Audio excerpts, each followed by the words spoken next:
André Rufino, comme la plupart d'entre nous, se promenant en jardinerie, fut attiré par les cactus et il fait l'acquisition de quelques sujets. Au début, par curiosité, et par la suite, il veut connaître la vie de ces plantes. Et voilà André qui prend le virus de la passion des plantes succulentes.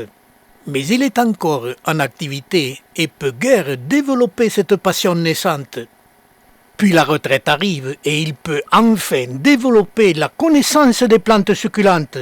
Et pour accélérer sa formation, il adhère à notre groupe. À ses débuts, il était passionné par les agavacées. Mais comme ces espèces ne fleurissent tous les 15, 20 ou 30 ans, il fut vite attiré par la floraison des cactacées. Comme les fleurs des cactacées sont éphémères, il fit l'acquisition d'un bon appareil photo et prit des cours pour peaufiner ses connaissances. Et pour les cactacées, il se construit une serre, car la plupart des espèces ne fleurissent correctement qu'en serre. Et très vite, son stock d'images devenait de plus en plus important.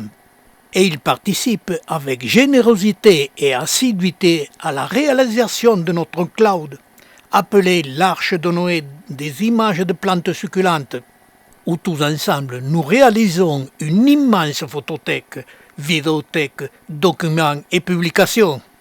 Et André, petit à petit, se laisse prendre par la passion des images et commence à faire des voyages pour aller voir les plantes succulentes sur site.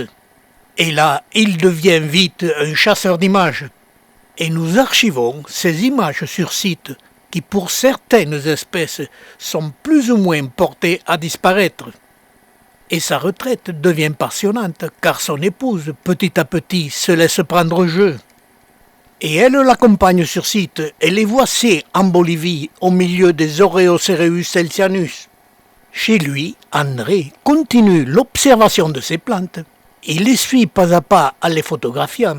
Il participe activement à notre Arche de Noé. Et l'on peut dire qu'avec son épouse, il passe une retraite heureuse et travailleuse en observant ces plantes et en se rendant utile à la société, car ses observations et son travail de photographe sera archivé dans notre Arche de Noé, ce qui sera plus tard la preuve de l'existence de ces plantes qui pour certaines espèces ont tendance à disparaître.